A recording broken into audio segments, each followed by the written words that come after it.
நீங்க அனுப்பியிருந்த குறிப்புகளை படிச்சப்ப எனக்கு ஒண்ணு தோணுச்சு. பார்க்கடல் கடைஞ்ச கதைன்னு நாம சின்ன வயசுல கேட்டது அது வெறும் கதை இல்ல.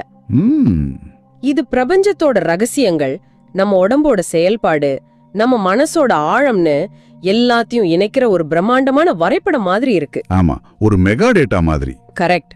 இந்த உரையாடலோட நோக்கம் இந்த கதையோட மேலோட்டமான அர்த்தத்தை தாண்டி அதுக்குள்ள மறைஞ்சிருக்கிற குறியீடுகளை உடைச்சு பாக்குறது தான். உள்ளே போலாமா?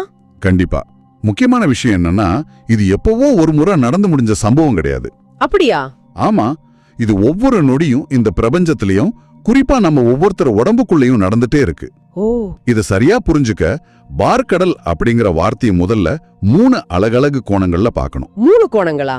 1 அண்டவியல் பார்வை, 2வது நம்ம உடற்கூறியல் பார்வை, 3வது உளவியல் பார்வை. 3மே கேட்கும் போதே ரொம்ப சுவாரஸ்யமா இருக்கு.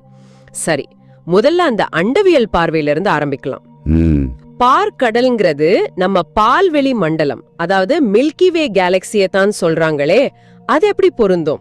ஆமா, வேதகால அண்டவியல் படி நாம பாக்குற அந்த நட்சத்திர கூட்டமான பால்வெளி மண்டலம் தான் க்ஷீரசாகரம். க்ஷீரசாகரம்னா பார்க்கடல். சரி, அதோட மையத்துல இருக்கிற பிரம்மாண்டமான கருந்துளை சூப்பர் மேசிவ் பிளாக் ஹோல் தான் மந்திரமலை. ஓ, அதுதான் மந்திரமலையா? ஆமா, அந்த மலையை சுத்தி கோடிக்கணக்கான நட்சத்திரங்களும்